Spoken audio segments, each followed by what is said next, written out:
A Werewolf Shifter Romance, written by Amelia Hart. Chapter 1. Echoes in the Blood. Sarah ground the dried yarrow leaves between her palms, watching the pale green powder fall into the clay bowl. The scent was bitter and clean, cutting through the heavier smells of the apothecary, earth and old wood and something faintly metallic that never quite left the stones. 5 years she had worked in this cramped shop at the edge of the market square. 5 years of measuring and mixing, of treating minor ailments and keeping her head down. 5 years of being nobody. That was how she survived. That was how she stayed safe. The shop door opened with a creak of hinges, letting in a shaft of afternoon light and the sounds of the market beyond. Sarah did not look up. She kept her focus on the herbs, on the familiar rhythm of her hands, on the suppressors she wore in a leather pouch against her skin. The herbs inside were her own recipe, renewed every morning, keeping her omega scent dulled to almost nothing. Most wolves who passed her thought she was a weak beta at best. That was intentional. That was necessary. Being an omega in the borderlands was dangerous without pack protection. Being an unclaimed omega was worse. Sarah had learned that lesson when her status had manifested 3 years ago, sudden and terrifying at 20. Far later than most. Her mother had been a beta. Her father had been a beta. But Sarah had woken one morning with her scent blooming like wildfire, drawing every unmated male within a mile radius to her door. She had crafted the first batch of suppressors that same day, her hands shaking so badly she had nearly burned herself on the heating iron. The recipe had been in one of her grandmother's old journals, written in faded ink and accompanied by warnings. Suppressors were not foolproof. They required constant renewal. They could fail if the herbs were old or improperly mixed, or if the omega experienced extreme stress. Sarah had been careful. She bought her supplies from 3 different merchants, never the same one twice in a row. She tested each batch on herself before wearing it. She avoided crowded places during the full moon when her scent was strongest. For 3 years, it had worked. Sarah, the voice belonged to Mistress Haldis, the old woman who owned the shop. She stood in the doorway to the back room, wiping her hands on her apron. Lord Carrick's holding a banquet tonight. Royal visit. He wants healers on hand in case anyone overindulges. Sarah's hands stilled on the mortar. Royal visit? The Alpha King himself. Haldis's expression was unreadable. First time in decades he's come this far south. Making his rounds, settling disputes, checking the tributes. Lord Carrick's practically vibrating with nerves. The Alpha King. Sarah had never seen him. Few had. He governed all the packs of the realm from his seat in the northern capital, a distant figure of power and justice. They said he was fair. They said he was ruthless. They said he had been unmarked for 7 years, ever since he took the throne, and the council was growing impatient for an heir. I need to stay here, Sarah said quietly. Finish the inventory. Haldis snorted. You need to eat. When was the last time you had a proper meal? You are too thin, girl. Go to the banquet. Eat the Lord's food. Smile at the nobles. Come back when it is done. She paused, studying Sarah with eyes that had seen too many winters. You cannot hide forever. Sarah wanted to argue. Wanted to say that yes, actually, she could hide forever if it kept her safe. But Haldis was already turning away, disappearing into the back room where she kept the rare ingredients under lock and key. The banquet. A hall full of wolves and nobles and warriors. The Alpha King. Sarah pressed a hand to the pouch of suppressors. The herbs inside were fresh. She had renewed them that morning. It would be fine. She would stay in the background. Healers were meant to be invisible anyway. That evening, Sarah dressed in the plainest gown she owned. Gray wool, long sleeves, high collar. She braided her copper-red hair back tightly and pinned it in a knot at the base of her skull. No jewelry, no adornment, nothing to draw attention. The walk to Lord Carrick's estate took 20 minutes through winding cobblestone streets. The castle, more of a fortified manor really, sat on a low hill overlooking the town, its stone walls dark against the twilight sky. Torches burned in iron brackets along the walls. Guards stood at attention by the gates, their eyes tracking her as she approached. Healer, she said quietly. showing the small wooden token Haldies had given her. The guard waved her through without comment. Inside, the great hall blazed with light. Dozens of candles burned in iron chandeliers overhead. Long tables stretched the length of the room, already crowded with nobles and merchants and warriors. The air was thick with the smells of roasted meat and spiced wine and too many wolves in close quarters. Sarah felt her stomach turn. She pressed a hand to the suppressors, feeling the familiar weight. She found a spot along the wall near the kitchens, where the other healers had gathered. 2 older women and a young man, all wearing similar plain clothing. They nodded to her in acknowledgement, but did not speak. That was good. She did not want conversation. She wanted to wait out the evening and return home. At the head of the hall, Lord Carrick stood from his chair, raising a silver goblet. He was a portly man with a florid face, clearly nervous despite his attempts at joviality. "Honored guests," he called, his voice carrying over the din. "Tonight we have the great privilege of hosting our Alpha King. Let us welcome him with the respect and loyalty he is owed." The hall fell silent. Every head turned toward the massive oak doors at the far end. They opened slowly, almost reverently. The man who entered was not what Sarah had expected. She had pictured someone older, perhaps. Someone adorned in finery and jewels, dripping with the symbols of power. Instead, the Alpha King wore simple dark leather and wool, a sword belted at his hip, his black hair pulled back from a face that was all sharp angles and hard lines. A beard, neatly trimmed, framed his jaw, but it was his eyes that struck her. Gray, almost silver, and so focused they seemed to cut through the crowd like blades. He was tall, broad-shouldered. He moved with the fluid grace of a predator who knew exactly how dangerous he was. Behind him walked a single companion, a younger man with pale hair and the bearing of a warrior. A beta, judging by the deference others showed him. The Alpha King crossed the hall without preamble, accepting Lord Carrick's bowing greeting with a slight nod. He took his seat at the high table. The hall exhaled collectively and returned to its noise. Sarah pressed herself further against the wall. Her heart was beating too quickly. She told herself it was just nerves, just the proximity to so much power. Nothing to do with the way her skin prickled when she looked at him. Nothing to do with the strange pull low in her stomach. The feast began.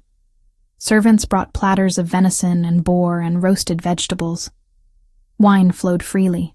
Sarah kept her post by the wall, attending to a minor burn on a servant's hand, and listening to a drunk merchant complain about indigestion. Routine work. Easy work. She was helping an elderly woman back to her seat when it happened. The scent hit her first. A sudden wrongness in the air. She glanced down at the pouch against her skin. The leather looked darker. Damp. Her stomach dropped. No. No, no, no. The merchant who sold her the last batch of herbs. She had been in a hurry. She had not checked them as carefully as usual. And now, her suppressors were failing. Sarah felt it like a dam breaking. Her omega scent flooded out, no longer muted and hidden, but blooming in the crowded hall. Sweet and wild and utterly unmistakable. Heads turned. Conversation stopped mid-sentence. Every unmated male within 30 feet suddenly found a reason to look in her direction. Panic clawed at Sarah's throat. She needed to leave. Now. Before, at the high table, the Alpha King went rigid. His head snapped toward her with inhuman speed. The goblet in his hand hit the table with a dull thud. His eyes locked onto hers across the length of the hall, and the world tilted sideways. The mate bond slammed into Sarah like a physical blow. It was not gentle. It was not the soft recognition she had heard described in stories. It was a chain wrapping around her ribs, pulling tight, stealing the breath from her lungs. Heat flooded her veins. Her knees buckled. Across the hall, the Alpha King was on his feet. His expression was not wonder or joy. It was shock. Raw, unfiltered shock. And something else. Something that looked horribly like pain. Sarah turned and ran. She did not remember leaving the hall, did not remember pushing through the confused crowd or stumbling down the corridor. She only knew that she needed air, needed space, needed to escape the suffocating weight of that bond pulling at her. Strong hands caught her arm before she reached the doors. She spun, heart hammering, and found herself staring up at the Alpha King. Up close, he was even more overwhelming. Taller than she had realized. The scent of him, pine and smoke and something darker, wrapped around her senses. "You," he said, and his voice was rough, strained. "Who are you?" Sarah tried to pull away. His grip was not painful, but it was unbreakable. "Let me go." "I cannot." He said it like a confession, like an apology. His gray eyes searched her face with desperate intensity. "Your scent." "It is." He stopped, swallowed hard. Impossible. The mate bond pulsed between them, a living thing. Sarah felt tears prick at her eyes. This could not be happening. Not to her. Not with him. "Please," she whispered. "I need to go." Something in her voice seemed to reach him. His expression shifted, some of the shock fading into something resembling control. "You are Omega." Not a question. "Unmated." She nodded. "Then you will stay here tonight. The guest quarters. For your protection." He released her arm but did not step back. "What is your name?" "Sarah?" It came out barely audible. "Sarah?" He repeated it like he was testing the weight of it. Then, to someone behind her, "Torin, escort her to the East Wing. Post guards. No one approaches without my permission." The pale-haired man, Torin, appeared at her side. His expression was carefully neutral. "My lord." Sarah wanted to protest, wanted to run again, but the mate bond was still pulling at her, insistent and overwhelming, and she suddenly was not sure her legs would carry her far. She let Torin guide her through corridors of stone, up a winding staircase, into a room with a heavy oak door and a narrow window. "You will be safe here," Torin said quietly. Then he was gone, the door closing with a solid thunk. Sarah crossed to the window on shaking legs. It overlooked the courtyard. From this height, she could see the torches burning along the walls, the guards making their rounds, and in the center of the courtyard, a massive white wolf pacing in circles. The Alpha King. Even in wolf form, he was enormous. His fur gleamed silver-white in the moonlight, but it was the way he moved that caught her. Restless, agitated, circling the same path over and over. Every few moments, he would stop and tilt his head back, a low howl rising from his throat, a sound of conflict, of something breaking apart. Sarah pressed her hand to the glass. The mate bond thrummed in her chest, responding to his distress. She did not know him, did not understand why the moon goddess would bind her to a king, but watching him pace alone in the dark, she felt something crack open inside her. Something that had been locked away for 5 years, ever since the day she had buried her twin sister and learned what it meant to survive alone. The wolf howled again, and Sarah closed her eyes against the answering pull in her blood. Chapter 2. Shadows of Truth. Morning light crept through the narrow window, gray and cold. Sarah had not slept. She had spent the night sitting on the edge of the bed, watching the courtyard below, watching the white wolf pace until the sky began to pale. Only then had he shifted back to human form and disappeared into the castle. The mate bond hummed in her chest, a constant presence she could not ignore. It pulled at her even now, tugging her toward wherever he was in this sprawling stone fortress. She pressed her fist against her sternum, trying to suppress the sensation. It did not work. A knock at the door made her jump. Before she could respond, Torin entered carrying a tray of food. Bread, cheese, dried fruit, a clay cup of something that smelled like mint tea. He set it on the small table by the window without meeting her eyes. "The Alpha King requests your presence in the solar," he said. His tone was formal, careful. "When you are ready." Sarah stood, smoothing her wrinkled gown.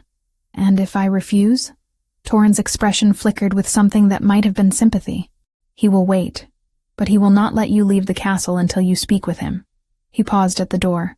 "For what it is worth, I have known him for 10 years. He is not a cruel man, but he is a king, and right now, he is a very confused one." The solar turned out to be a round room at the top of the western tower. Tall windows let in streams of pale sunlight. A fire burned in the hearth despite the season, chasing away the perpetual chill of stone walls. The Alpha King stood with his back to the door, staring out at the landscape beyond. He turned when she entered. In daylight, he looked exhausted. There were shadows under his gray eyes, tension in the set of his shoulders. The beard did nothing to hide the hard line of his jaw. "Sit," he said, gesturing to one of 2 chairs by the fire. Not a command, a request. Sarah remained standing. "Why am I here?" Something flashed across his face. Frustration, maybe, or resignation. "Because I need to understand." He moved closer, and Sarah forced herself not to step back.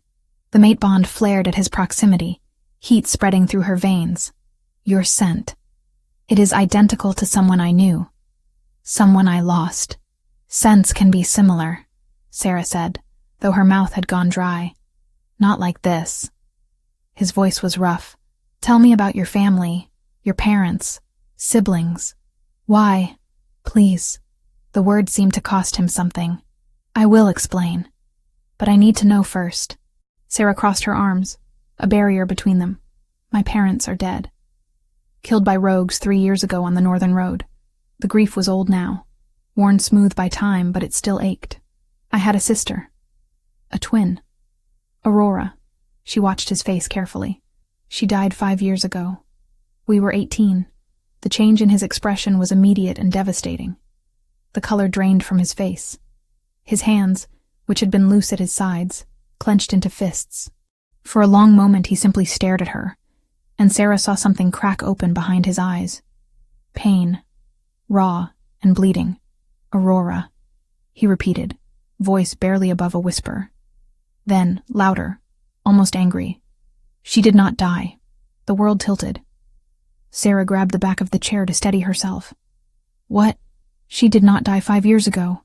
He turned away sharply, ran a hand through his hair. "She became ill. Very ill. She was taken to a place where she could be cared for. Her family, your family, they told everyone she had died because the illness she carries is shameful, terrifying. People do not understand it." Sarah's mind was spinning. Aurora alive. Aurora sick.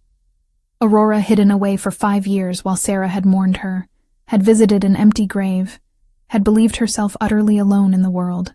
"You are lying." "I am not." He faced her again, and the anguish in his expression was undeniable. "I wish I were. I wish—" He stopped, drew a breath. "I need to send word to my people. Confirm what I suspect. But if you are Aurora's twin, if you share her blood, then that explains everything." "Explains what?" "Why your scent called to me like hers did. Why the mate bond formed so strongly." He took a step toward her, then seemed to think better of it. "I knew Aurora. We were close, very close. And then she became ill, and I lost her." The pieces were starting to fit together in a pattern Sarah did not want to see. "How close?" He met her eyes. "She was my mate." The room spun. Sarah sank into the chair, her legs giving out.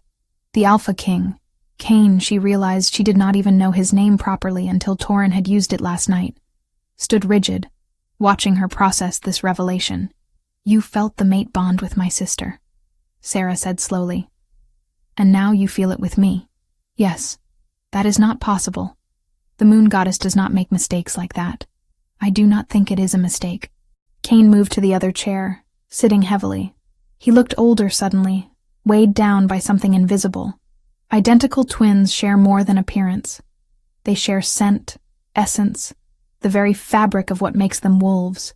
"If Aurora was my mate, and you are her mirror—" He trailed off. "Then I am just a replacement." The words tasted bitter. "A convenient substitute for what you lost." "No." The vehemence in his voice startled her. "I do not know what you are. I do not know what this bond means. But I need to find out. And to do that, I need information." He leaned forward, elbows on his knees. "Stay here. 3 days. Let me send riders to confirm Aurora's status.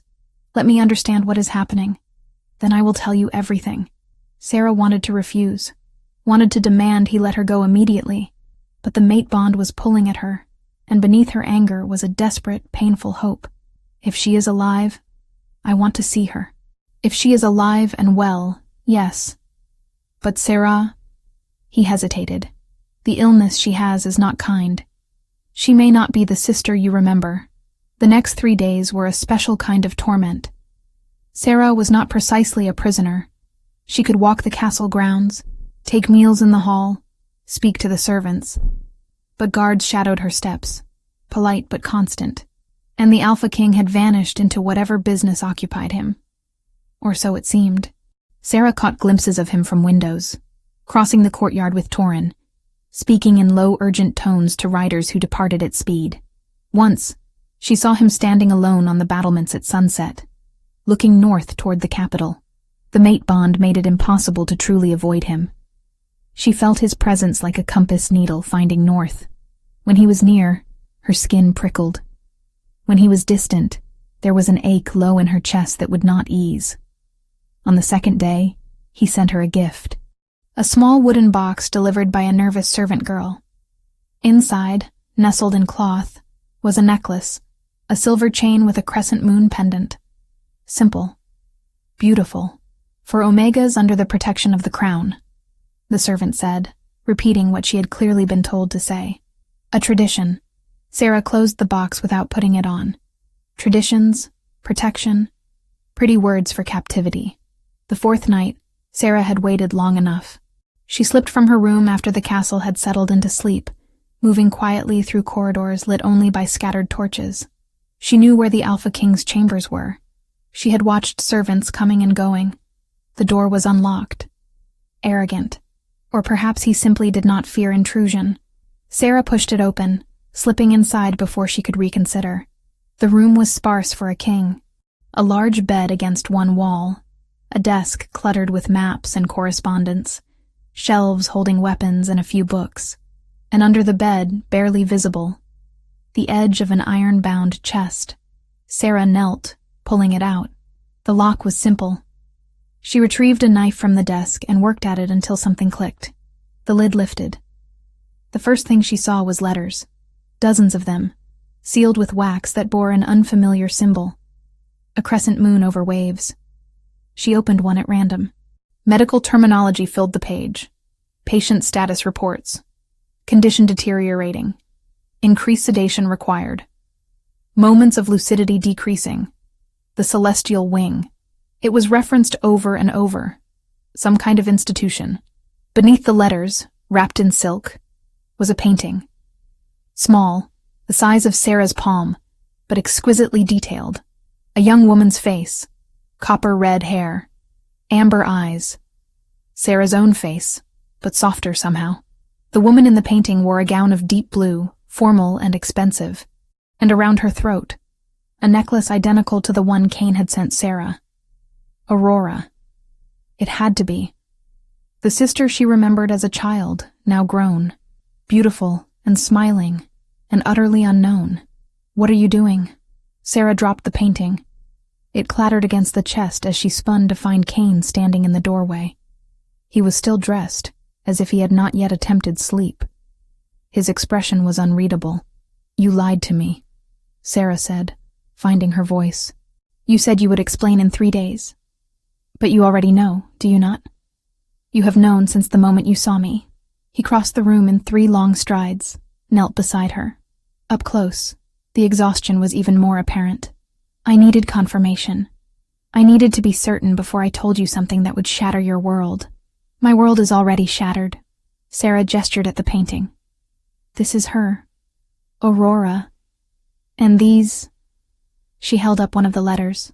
These say she is in some kind of institution, that she is sedated, that she is dying. Kane took the letter gently from her hand, set it aside. She is not dying. Not anymore. The latest report says she is stable, but she is not well, Sarah. She suffers from something called lunar dissociation. It is a disease of the mind and spirit. It makes her lose herself, lose control. She was a danger to others and to herself. The celestial wing is where she can be kept safe. And you just left her there. Sarah's voice shook. You felt the mate bond with her and then abandoned her when she became inconvenient. No, the word was fierce. I tried everything. Every healer in the kingdom. Every treatment. Every prayer to the moon goddess. Nothing worked. And Aurora, his voice broke. Aurora begged me to let her go, to stop trying to save someone who was already lost. So I gave her what she asked for. I let them take her somewhere she could not hurt anyone. And I let her family tell the world she had died because that was kinder than the truth. Sarah stared at him, at the pain etched into every line of his face. You loved her. I did. He did not look away. She was bright and kind, and she deserved better than what fate gave her. But I could not save her. And I have carried that failure for 5 years. And now you have found me. Sarah picked up the necklace from the box, let the chain slide through her fingers. The same face, the same scent. A second chance. I do not know what you are to me yet, Kane said quietly, but I need to find out. And if Aurora truly is alive and you are her sister, then you deserve to know the truth. All of it. He reached for the painting, held it carefully. She is at the Celestial Wing in the capital, 2 weeks' travel from here. When my business in this region is finished, I will take you to her. You can see for yourself. You will let me go? I will take you. He corrected. And then, if you wish to leave, I will not stop you. The mate bond is not a chain, Sarah. I will not force it on you.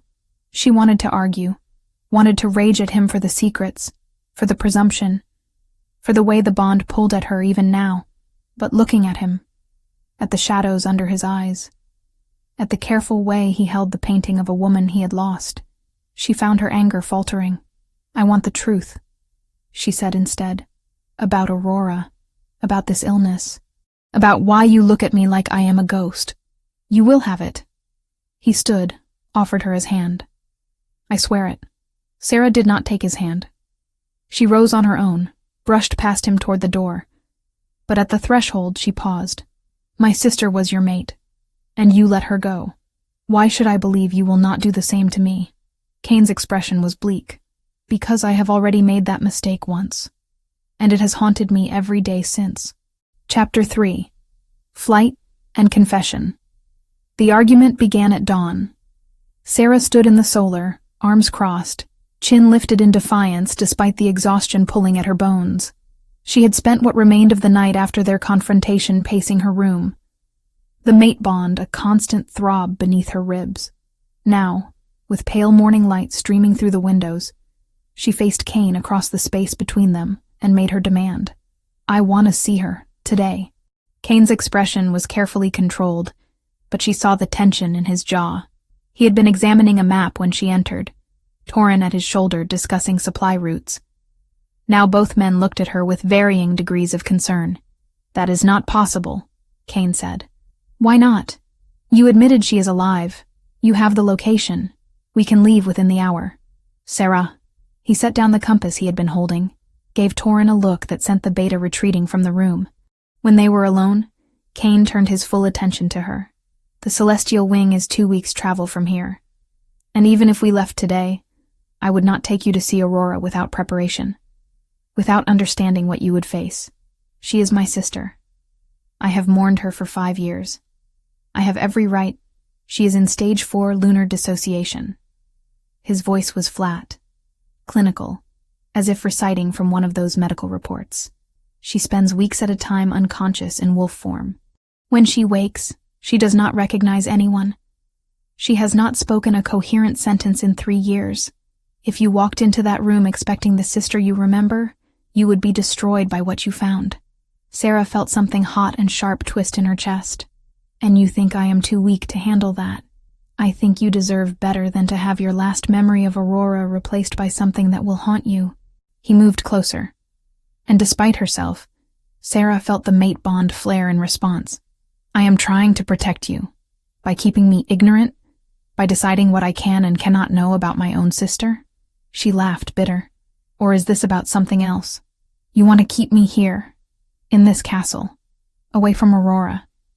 Because if I see her, if I see what she has become, I will realize exactly what I am to you. His eyes narrowed. And what is that? A replacement. The word tasted like poison. The functional version of the woman you lost. The twin who can still smile and speak and play the role of mate without inconveniencing you with illness or madness. The silence that followed was sharp as a blade. Cain stared at her, something dangerous flickering behind his gray eyes. When he spoke, his voice was low and controlled, but she heard the anger underneath. You think that is what this is? You think I looked at you and saw a convenient substitute? Did you not? Sarah challenged. You felt the mate bond because my scent is identical to hers. You gave me the same necklace you gave her. You look at me like I am a ghost wearing her face. Tell me, when you close your eyes at night, which one of us do you see? Both. The admission came out rough.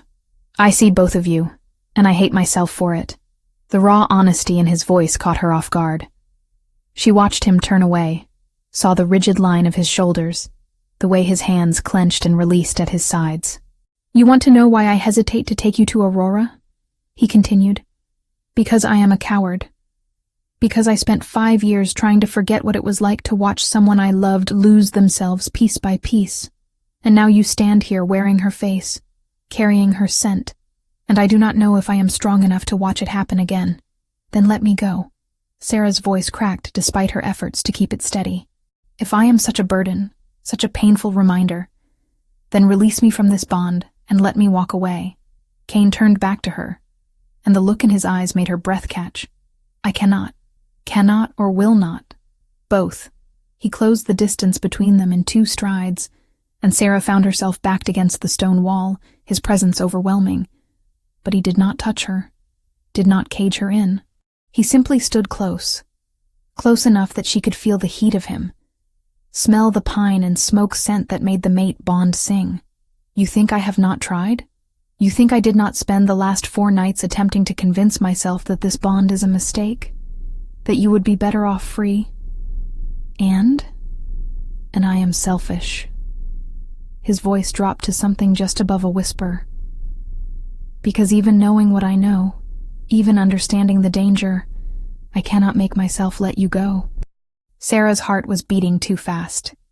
The mate bond thrummed between them, insistent and undeniable.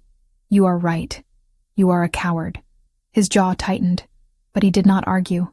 And I am leaving anyway. She moved before he could react, ducking under his arm and running for the door. She heard him call her name, heard his footsteps behind her. But she was already down the corridor, taking the stairs 2 at a time toward the ground level. The stables. If she could reach the stables, steal a horse before anyone stopped her. She burst through the doors into the pre-dawn courtyard. Guards turned to stare, but she did not slow. The stable entrance was ahead, already showing signs of activity as grooms prepared for the day's work. Sarah grabbed the first saddled horse she saw, a gray gelding, already bridled. The groom shouted in protest, but she was already swinging herself up, heels digging into the horse's flanks. They burst from the stable at a gallop. Behind her, she heard shouts, heard someone calling for the gates to be closed. But she was faster. The gelding responded to her urgency, stretching into a full run as they cleared the courtyard and hit the road leading away from the castle. Trees closed in on either side. The road was narrow here, winding through ancient forest that had stood long before any castle was built. Sarah leaned low over the horse's neck, branches whipping past. She made it perhaps 2 miles before the wolf appeared. It came from the trees to her left. A flash of white fur, massive beyond any normal wolf. The gelding screamed and reared, nearly throwing her. Sarah clung to the reins, but the horse was panicking, spinning in circles as the white wolf circled them with predatory patience. "Get away from me!" Sarah shouted. The wolf just sat there in the middle of the road, head tilted, watching her with gray eyes that were painfully familiar. Cain. The horse was not calming. If anything, its terror was increasing. Sarah made a decision born of desperation. She slid from the saddle, landing hard on the packed earth. The gelding took the opportunity to bolt back toward the castle, leaving her alone with the massive white wolf. "Shift back," she demanded. "Face me as a man, not a beast." The wolf did not move, did not shift. It simply watched her with those unnerving, intelligent eyes. Sarah backed up a step, then another. The wolf stood, following at an easy pace. When she turned to run, It was suddenly in front of her, blocking the path. Not aggressive, not threatening, just present, unavoidable. Fine. Sarah sat down right there in the middle of the road, crossing her arms. Then we wait until you decide to act like something other than a brute. The wolf regarded her for a long moment. Then, in a fluid motion that should not have been possible, it shifted. Cain stood before her, barefoot and bare-chested, his dark hair loose around his shoulders. The morning light caught the edges of old scars that marked his torso. Signs of battles fought and survived. "You cannot run from this," he said quietly. "Watch me try." He crouched, bringing himself closer to her level. "Where will you go? Back to the borderlands? To a shop and a life spent hiding what you are? You are Omega, Sarah. Unmated and unprotected. Every male within a day's travel will scent you. You will spend the rest of your life running from bonds far less kind than this one.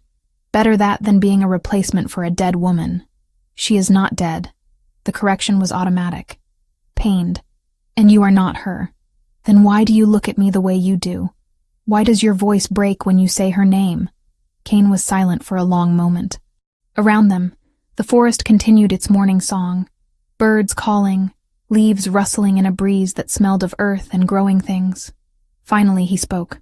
"When I met Aurora, she was 17, brought to court as part of a diplomatic delegation from the Southern Territories. She was light. That is the only way I can describe her. She lit up every room she entered. She loved music and dancing and terrible poetry." A ghost of a smile crossed his face. The mate bond formed slowly between us.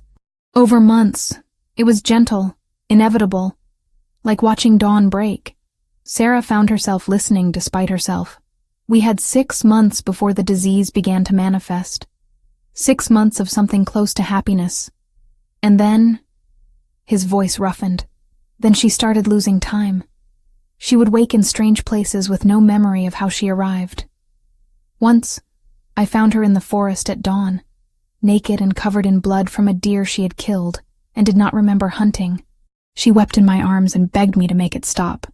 "The lunar dissociation," Sarah said softly. "Yes, it starts with memory loss, progresses to hallucinations, voices that command, visions that terrify. Eventually, the person loses the ability to distinguish between human and wolf, between self and instinct. They become trapped, unable to fully shift or fully return, and there is no cure." He looked at her directly, and the pain in his eyes was a physical thing. "I consulted every healer in the kingdom, spent a fortune on treatments that did nothing, begged the moon goddess for mercy, and Aurora," his voice broke. "Aurora held on as long as she could, but in her last moments of true lucidity, she made me promise something. She made me swear that I would let her go, that I would stop trying to save someone who was already lost. So I did. I let them take her to the celestial wing, and I let her family arrange a funeral that did not require a body." Sarah felt tears prick at her eyes. Her family, my parents, they knew. They wanted to protect you from the truth. You were young, already traumatized by losing your sister. They thought it kinder to let you believe she had died quickly rather than slowly, painfully, in a facility far from home. "They died 3 years ago," Sarah said, the words thick in her throat. "On the northern road. Rogues." Something shifted in Cain's expression. Surprise, then understanding. Then something that looked like guilt. "The northern road. They were traveling to the capital." "How do you know?" "Because 3 years ago I lifted the secrecy order on the celestial wing. Families could visit if they wished. Your parents, they must have been trying to reach Aurora." He closed his eyes. "They were attacked because I did not provide adequate protection for that route. Because I was careless." The weight of that knowledge settled between them. Sarah's parents, trying to reach the daughter they had hidden away, dying in the attempt. "You said the disease is hereditary," Sarah said, breaking the silence. Cain's eyes opened, focused on her with painful intensity. "In identical twins, yes. There is a 40% chance. But Sarah, So I might be carrying it. This thing that destroyed my sister. This thing that will make me lose myself piece by piece until there is nothing left but a shell. She laughed, high and brittle. And you knew. You knew, and you did not tell me. I was trying to confirm it first, to understand what it would mean for you, for us. I did not want to destroy you with a possibility, so instead you kept me in the dark, made me think I was going mad for feeling what I felt. She stood abruptly, backing away from him. The mate bond. Does it even matter? If I have this disease, if I am going to end up like Aurora, then what is the point? Kane rose as well, and there was something fierce in his expression. The point is that you are here, now. That for whatever reason, the moon goddess bound us together. And I will be damned if I waste whatever time we have because of fear. Even if that time ends with me forgetting your face, forgetting my own name, even then, he took a step toward her. Because I failed Aurora. I gave up when she asked me to, and I have regretted that choice every day since. If you carry this disease, if the worst happens, I will not make the same mistake twice. I will fight for you until my last breath. The conviction in his voice was absolute. Sarah felt something crack open inside her. The careful walls she had built, the armor she wore to survive. She wanted to believe him. Wanted to trust that this was not just guilt speaking, not just a second chance at redemption. I need to see her, she said finally. I need to see Aurora, see what I might become. And then I will decide what happens next. Kane nodded slowly. When we return to the capital, I will take you to the celestial wing myself. But Sarah, prepare yourself. What you will see will not be easy. Nothing about this is easy. They stood in the forest road, the sun climbing higher, the mate bond humming between them like a living thing. Finally, Kane offered his hand. Come back to the castle. Let me finish my business here. 2 weeks, and we will ride for the capital. I swear it. Sarah looked at his outstretched hand, at the scars on his knuckles, the calluses from sword work, at the steadiness in his gray eyes. She did not take his hand, but she walked beside him back toward the castle. And for now, that was a start. Chapter 4. The Capital's Shadow. The journey to the capital took 2 weeks, as Kane had promised. They traveled with a small contingent. Torin, 8 guards, and a handful of servants. Kane had offered Sarah a place in the royal carriage, cushioned and enclosed, but she had chosen to ride. The gray mare they gave her was steady and calm, nothing like the panicked gelding she had stolen. They spoke little during the journey. Kane rode at the head of the column, attending to matters of governance that followed him even on the road. Messengers arrived and departed daily, carrying sealed orders and reports. Sarah watched him work from a distance, saw the weight of the crown in every decision he made. At night, they camped in clearings or stayed at way stations maintained for royal travel. Sarah kept to herself, taking meals alone in her tent, avoiding the pull of the mate bond that grew stronger with each passing day. She could feel him even through canvas walls, could sense when he was near or distant. It was maddening. On the 10th night, Torin sought her out. The beta appeared at her tent with 2 cups of mulled wine and an expression that suggested he had been volunteered for an uncomfortable task. May I? He asked, gesturing to the log she sat on by her small fire. Sarah nodded. They sat in silence for a moment, sipping wine that tasted of cinnamon and cloves. He is trying, Torin said finally, in case you have not noticed. Trying what? To give you space. To not overwhelm you with the bond. Torin studied the flames. I have known Kane for 10 years, since before he was king, and I have never seen him this uncertain. Good, Sarah said. Then, because that sounded harsher than she intended, he should be uncertain. This entire situation is impossible. Agreed. Torin took another sip. For what it is worth. I knew Aurora. Not well. I was just a young guard then. But I knew her. And you are different from her. Sarah looked at him sharply. How? She was gentle, soft-spoken. She moved through the court like water, adapting to whatever shape was required of her. He met Sarah's eyes. You are fire. You challenge. You fight. Even now, exhausted and afraid. You do not bend. I do not know if that is a compliment. It is an observation. Torrhen stood, setting down his empty cup. Cain loved Aurora. I think part of him always will. But, Sarah, what he feels when he looks at you now, it is not the same. It is something new. Something that terrifies him because he does not know how to name it yet. He left before she could respond. The capital rose before them on the 13th day, a sprawling city of stone and wood built in concentric circles around the massive royal castle at its heart. The castle itself was a fortress of gray stone, its towers reaching toward the sky like fingers grasping at clouds. Sarah had never seen anything so large. They entered through the main gates to the sound of horns announcing the king's return. Citizens lined the streets, calling out greetings and blessings. Cain acknowledged them with waves and nods, the perfect image of a beloved ruler. Inside the castle walls, servants rushed to attend them. Sarah was shown to a suite of rooms in the eastern wing, far more luxurious than anything she had experienced. A massive bed with silk hangings, a bathing chamber with heated water piped in through copper tubing, windows that overlooked gardens so extensive they seemed like forests unto themselves. "The Alpha King requests your presence for dinner," a young woman said, helping Sarah out of her travel-stained cloak. "But first, you should rest. Bathe. We will bring food if you prefer to eat here." Sarah chose the latter.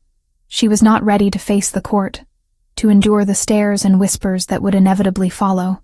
Instead, she soaked in water hot enough to turn her skin pink, washing away 2 weeks of road dust. That evening, there was a knock at her door. She opened it to find Cain, dressed in formal court attire. Deep blue velvet, silver embroidery, a circlet of silver across his brow. He looked every inch the king. It was jarring after weeks of seeing him in travel leathers. "I wanted to show you something," he said, "if you will allow it." She followed him through corridors lit by oil lamps and iron brackets. The castle was a maze, but Cain navigated it with ease, taking her deeper into the residential wing. Finally, he stopped before a door carved with intricate patterns, moons and stars, and wolves running. "This was Aurora's room," he said quietly. "I have kept it as she left it. No one has been inside since she was taken to the celestial wing." He produced a key, unlocked the door. It opened with a soft creak. The room beyond was frozen in time. A 4-poster bed with curtains of pale blue silk, shelves lined with books, poetry mostly, and histories, a writing desk near the window, ink dried in the well, and on every surface, drawings. Sarah moved closer, examining them. They were all the same image, repeated obsessively. A crescent moon, sometimes alone, sometimes surrounded by symbols she did not recognize. The drawings grew more frantic toward the end, the lines shaky and overlapping. "She drew these in the final weeks," Cain said from the doorway, "before she lost the ability to hold a pen. The healers said it was her mind trying to process what was happening to her, trying to find pattern in chaos." Sarah picked up one of the drawings, held it to the lamplight. Did she know? At the end? Did she understand what she was losing? Yes. His voice was rough. That was the cruelest part. She knew, and she was terrified. Sarah set the drawing down carefully, moved to the wardrobe. Inside hung gowns in jewel tones, emerald, sapphire, deep wine red. She touched the fabric, softer than anything she had ever worn. This had been her sister's life. Court dresses and poetry books, and a mate who would have given her the world. And she had lost it all to a disease that turned her mind against itself. "Tomorrow Moira will examine you," Cain said. "She is the royal healer, the best in the kingdom. She will be able to tell us if you carry the disease." Sarah closed the wardrobe, turned to face him. "And if I do, then we face it together." The certainty in his voice should have been comforting. Instead, it made her angry. "You say that now. But you let Aurora go. When it became too difficult, when she asked you to stop fighting, you gave up." "I know." He did not flinch from the accusation. "And I will regret that choice until I die. But Sarah, I am asking you not to make that same choice. If the disease manifests, if you start to lose yourself, do not ask me to let you go, because I will not. Not this time. That is not your decision to make. No, but I am making it anyway." He crossed to her, and she saw the desperation in his eyes. "I failed her. I will not fail you." Before she could respond, he was gone, the door closing softly behind him. Sarah stood alone in Aurora's room, surrounded by the remnants of a life cut short, and wondered if she was strong enough for what was coming. The next morning, Moira came. She was a small woman, perhaps 60 years old, with gray hair braided in a crown around her head and eyes that missed nothing. She examined Sarah with gentle efficiency, checking her eyes, her reflexes, asking questions about her dreams and memories. "No signs yet," Moira announced finally, "but that means nothing. The disease can remain dormant for years before manifesting, or it may never manifest at all. The 40% chance works both ways." "And if it does appear?" Sarah asked. "Then we monitor it. Treat the symptoms as they arise. There are herbs that can help with the hallucinations, rituals under the new moon that strengthen the mind's hold on reality." Moira packed her instruments away. "You would not be the first to live with this disease, child. Aurora's case was particularly aggressive. That is not guaranteed for you." It should have been reassuring. It was not. That afternoon, Sarah was summoned to the throne room. She arrived to find it filled with men, the Royal Council, Kane had called them. 12 men of varying ages, all dressed in the rich fabrics of nobility, all watching her with expressions ranging from curiosity to disdain. Kane sat on a throne of carved oak, looking every inch the ruler. Torrin stood at his right hand. When Sarah entered, Kane gestured to a chair that had been placed near the dais. "Counselors," he said, his voice carrying the weight of authority. "This is Sarah. She is Omega, and she is under my personal protection." One of the men, elderly, with a face like weathered leather, leaned forward. "Protection, Your Majesty? Or something more?" "That remains to be seen, Aldous." Another man, younger with ambitious eyes, spoke up. "The kingdom has been without a Luna for 7 years, Your Majesty. We understand your caution, given past events, but the realm needs stability. An heir. I am aware of the realm's needs, Brennan." A third man, heavy-set and red-faced, added his voice. "With respect, Your Majesty, bringing an unmated Omega to court will only complicate matters. There are several suitable candidates from established houses who are not my mate." Kane's voice was cold. "The moon goddess does not make mistakes, Godfrey. If she has bound me to Sarah, then that is the path I will follow." The 3 men exchanged glances. Sarah saw something pass between them. Understanding, perhaps. Or conspiracy. The meeting continued for another hour. Discussions of taxes and territory disputes, and matters that made Sarah's head spin. She said nothing, merely sat, and endured the occasional speculative glance from the counselors. Afterward, as the room emptied, Torrin appeared at her elbow. "Walk with me," he said quietly. They went to the gardens, where the afternoon sun turned the leaves golden. Torrin was silent until they were well away from the castle walls. "Those 3, he said. Aldous, Brennan, Godfrey. They were the loudest voices calling for Kane to abandon Aurora when her illness became known. They said an Alpha King could not be tied to a mad Omega, that it showed weakness. Sarah felt cold, despite the warmth. And now? Now they see you. Another Omega, potentially carrying the same disease, and they see the same weakness. They will push for Kane to reject the mate bond, to choose someone more suitable. Torrin's expression was grim. "Be careful around them, Sarah. They are dangerous men who hide behind propriety." That night, Sarah could not sleep. She paced her rooms, feeling the mate bond pull at her, demanding she seek Kane out. Finally, unable to resist, she wrapped a cloak around her nightgown and slipped into the corridors. She found him on the battlements, staring out at the city spread below. He turned when he heard her approach, and something in his expression softened. "Could not sleep either?" he asked. "Too much has happened. Too quickly." She joined him at the wall, looking out at the thousands of lights scattered through the darkness. "Tomorrow we go to the Celestial Wing." "Yes. I am afraid," she admitted. "Of what I will see. Of what I might become." Kane was quiet for a moment. Then, "I am afraid too." But Sarah, whatever happens, whatever we find there, you will not face it alone. I swear that to you." She looked at him then, really looked at him, saw past the crown and the title to the man underneath, a man who had loved and lost, and was terrified of losing again. A man who looked at her and saw not just a replacement for what he had lost, but something new, something precious in its own right. "I do not know if I can trust you," she said honestly. "But I want to. Moon Goddess, help me. I want to." He reached out slowly, giving her time to pull away. When she did not, he took her hand, his fingers warm against hers. The mate bond surged at the contact, and for once, Sarah did not fight it. They stood together on the battlements until dawn began to gray the sky, and for the first time since the bond had formed, Sarah felt something that might have been hope. Chapter 5. The Breaking Point. The Celestial Wing stood 3 hours' ride from the capital, deep in a forest so ancient that sunlight barely penetrated the canopy.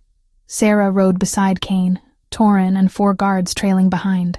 No one spoke. The weight of what lay ahead pressed down on them like a physical thing. The institution revealed itself gradually through the trees. Walls of gray stone reinforced with veins of silver that caught the filtered light. The silver was not decorative, Sarah realized. It was functional. A prison designed to contain wolves who could not control their shifts. At the gates, a nervous man awaited them. He was perhaps 40, thin, with ink-stained fingers and eyes that would not quite meet Kane's. He bowed deeply as they dismounted. "Your Majesty, I am Corvain, Director of the Celestial Wing. We received your message yesterday." His voice was reedy, uncertain. "I must say, this visit is highly irregular. Patient 127A has been stable, but any disruption—" "I am aware of the risks," Kane said. "This is Sarah, Aurora's twin sister. She has a right to see her." Corvain's gaze snapped to Sarah, and she saw recognition flicker across his face. The resemblance must be striking. He swallowed hard. "Of course. But I must warn you. The patient has deteriorated significantly in recent weeks. She spends perhaps 95% of her time in wolf form, unconscious. The moments of lucidity are rare and brief." "I understand," Sarah said, though her hands were shaking. She clenched them into fists. They followed Corvain through corridors that smelled of herbs and something medicinal that burned Sarah's nose. The walls were thick, the doors reinforced. Through narrow windows and some doors, she caught glimpses of other patients, some pacing, some sitting motionless, some sleeping. All looked lost in ways that had nothing to do with location. Corvain stopped before a door at the end of a hallway. "This is her room. We have kept it as comfortable as possible. But understand, she is not the woman you knew." "I never knew her," Sarah said quietly. "Not as an adult. That is the problem." The director produced a key, unlocked the door. It swung open silently, well-oiled hinges. The room beyond was larger than Sarah expected. Not a cell, more like a bedchamber, though sparsely furnished. A bed with simple linens, a chair by the window, and in the corner, curled on a pile of blankets, a white wolf. Sarah's breath caught. The wolf was painfully thin, ribs visible beneath matted fur. Its eyes were closed, breath shallow. It looked more dead than alive. "Aurora," Sarah whispered. The wolf's ear twitched. Nothing more. Kane's hand was on her shoulder. "Sarah, perhaps we should—" "No." She shrugged off his touch, stepped into the room. The pull of the twin bond was overwhelming now, a physical tug in her chest that she had suppressed for 5 years, had convinced herself was grief and imagination. But it was real. Aurora was real. Alive. Sarah crossed to the wolf, knelt on the stone floor. Up close, she could see the way Aurora's paws twitched in sleep, the rapid movement of her eyes beneath closed lids. Dreaming, or trapped in nightmare.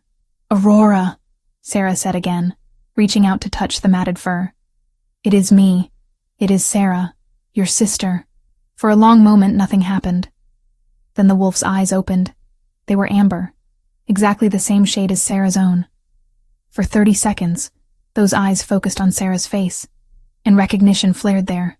The twin bond surged between them like lightning, bright and painful and real. The wolf whimpered. Then, in a transformation that seemed to cost every ounce of energy she possessed, Aurora shifted. The woman who lay on the blankets was a ghost of the girl in the painted portrait. Her copper-red hair was long and tangled. Her body was skeletal, skin stretched too tight over bones. But her face was Sarah's own, reflected and hollowed. "You grew," Aurora whispered, her voice cracked from disuse. "You grew so tall." Tears spilled down Sarah's cheeks. "Aurora, I thought you were dead. They told me you were dead. Better that way." Aurora's eyes tracked past Sarah to where Kane stood in the doorway. Something shifted in her expression. Confusion, then understanding dawning slowly. Her gaze dropped to Sarah's throat, to the silver necklace with its crescent moon pendant. Aurora went very still. When she spoke again, her voice was different. Higher. Fragile. "That necklace. I had one just like it." "Aurora," Kane began. "You gave it to her." Aurora's eyes were locked on the pendant now. "You gave her my necklace. It is not the same one," Sarah said quickly. "Aurora, listen." But Aurora was not listening. She was staring at Kane, at Sarah, at the necklace. Sarah watched her sister put the pieces together, watched the realization hit like a physical blow. "You marked her." Aurora's voice cracked. "You felt the mate bond with her. With my sister. My twin." "Aurora, please." Kane moved forward, but Aurora lurched to her feet with shocking speed. "You marked her!" The scream was half human, half wolf, a sound that should not have been possible from a human throat. "She wears the same necklace. She has my face. You replaced me." The shift was violent and uncontrolled. Aurora's body convulsed, bones cracking, fur erupting. But the transformation did not complete. She was caught between forms, a nightmare hybrid of human and wolf, and the sound she made was pure agony. Guards burst into the room. Corvain was shouting orders. Someone grabbed Sarah, pulled her back. She saw them restrain Aurora, saw the silver chains they wrapped around her half-shifted form, saw the way her sister thrashed and howled, that terrible sound echoing off stone walls. A needle. Corvain had a needle, was injecting something into Aurora's shoulder. Within seconds, the thrashing slowed. Aurora's eyes, still amber, still painfully aware, found Sarah's one last time. "He chose you," she whispered. "He chose the version that is not broken." Then her eyes rolled back, and she went limp. The guards lowered her to the floor. Aurora's body shifted back to wolf form in unconsciousness, self-preservation taking over. But even asleep, she looked destroyed. Sarah could not breathe, could not think. The room was too small, the walls closing in. She turned and ran. She barely registered Kane calling her name, barely felt the hands that tried to stop her. She ran through the corridors, out the main entrance into the forest. Trees blurred past. Branches caught at her cloak. She ran until her lungs burned. Until she could not run anymore. She collapsed against an ancient oak, sank to the ground, and sobbed. She did not know how long she sat there before Kane found her. He approached quietly, as if she were a wild thing that might bolt. When he was close, he stopped, keeping distance between them. "Sarah, do not." Her voice was raw. "Do not say anything. You need to hear this. I need you to leave me alone." She looked up at him, saw him properly for the first time since fleeing the celestial wing. "She is destroyed, Kane. Completely destroyed. And seeing me, seeing this..." She grabbed the necklace, nearly tore it from her throat. It broke what little was left of her. "She is not. She thinks you replaced her," Sarah shouted. "She thinks you looked at me and saw a convenient substitute for the mate you lost. And she is right, is she not? That is exactly what I am." "No." Kane's jaw was tight. "You are not a replacement. You are..." What am I, Kane? Tell me. Because from where I stand, I am the functional version of a woman you loved. The twin who can still speak and think and play the role of mate without the inconvenience of madness. That is not fair." "Fair?" Sarah laughed, bitter and broken. None of this is fair. Aurora did not ask to lose her mind. I did not ask to be bound to a man who looks at me and sees a ghost. And you, she stood, faced him fully. You did not ask for a second chance. But here we are, and all three of us are suffering for it. Kane took a step toward her. If you would just listen. No. I am done listening. I am done being pulled between what you want and what I need, and what Aurora deserves. She backed away from him. You want to know what I think? I think you loved Aurora. I think part of you will always love Aurora. And I think you felt the mate bond with me because my scent reminded you of her. And you convinced yourself it was fate instead of desperate grief. That is not true, is it not? Sarah's voice cracked. Then tell me this. When you close your eyes at night, which face do you see? Mine or hers? The silence that followed was answer enough. I reject this bond, Sarah said, and the words felt like knives leaving her throat. I, Sarah, reject the mate bond with Kane, Alpha King. I sever whatever tie exists between us. I want nothing to do with a bond built on replacement and grief. The pain was instantaneous and excruciating. Sarah felt it like a physical tearing in her chest, as if something vital was being ripped away. She gasped, doubling over. Across from her, Kane had dropped to his knees, one hand pressed to his chest, his face gray with agony. Sarah, do not... His voice was strangled, but she was already running again. Away from him, away from the pain, away from the impossible choice between herself and her sister. She found the horses where they had left them, still tethered outside the celestial wing. Her hands shook as she untied the gray mare, pulled herself into the saddle. Behind her she heard shouting, but she was already moving, heels digging into the horse's flanks. The forest swallowed her. For 3 days, Sarah traveled alone. She had no clear destination, only a desperate need to put distance between herself and the mate bond that still pulled at her despite the rejection. The pain in her chest was constant, a dull ache that sharpened whenever she thought of Kane. She avoided roads, kept to game trails and streams. At night, she made cold camps, not daring to light fires that might draw attention. She ate sparingly from the supplies she had taken: dried meat, hard bread, a water skin that needed refilling twice a day. On the 3rd night, she found shelter in the ruins of what must have once been a temple. Fallen columns lay like bones across overgrown stone. The roof was mostly gone, open to the stars, but one corner remained intact, offering some protection from the wind. Sarah tied the mare to a sapling, spread her bedroll on the flattest piece of floor she could find. Exhaustion dragged at her. She had not slept properly since fleeing, only brief snatches that left her more tired than rested. She lay down, wrapped her cloak tight, and closed her eyes. When she woke, the sun was high overhead, midday. She had slept through the entire night and half the morning. Sarah sat up slowly, every muscle aching. Her mouth was dry, her head pounding, and she had no memory of the last 4 hours. The realization came slowly. She remembered lying down as the stars were just beginning to appear. That would have been perhaps an hour after sunset. But now the sun was at its zenith. She had lost time, hours of time, completely absent from her memory. Panic clawed at her throat. Sarah looked down at herself, checking for injuries or blood. Nothing. Her clothes were dusty but intact. The mare still grazed peacefully nearby. Everything seemed normal. Then she saw the drawings.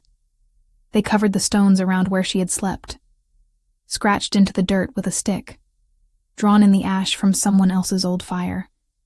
Dozens of them, hundreds maybe, overlapping and spiraling outward. Sarah crawled closer, her hands shaking. The drawings were all portraits. The same face repeated over and over with obsessive precision.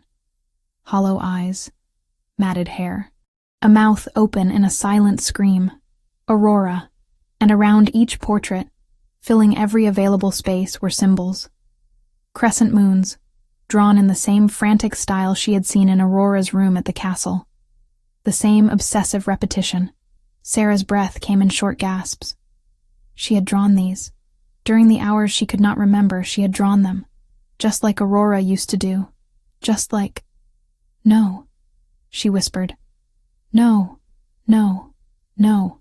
But the evidence was in the dirt, in the ash on her fingers, in the stick lying beside her, its end worn smooth from use. The lunar dissociation was manifesting. She was losing time, drawing obsessively, following the exact same pattern that had destroyed her sister. Sarah sat in the ruins of the ancient temple, surrounded by 100 portraits of Aurora's madness, and understood with terrible clarity that she was not running from her fate. She was running toward it, and there was nowhere left to hide. Chapter 6. The Price of Blood. Sarah returned to the capital on the 5th day. She had not intended to return at all. After fleeing the Celestial Wing, after 3 days of riding without direction through forests she did not know, she had convinced herself that distance was the answer, that if she put enough miles between herself and Cain, between herself and Aurora, the mate bond would fade, and she could simply disappear into the wilderness.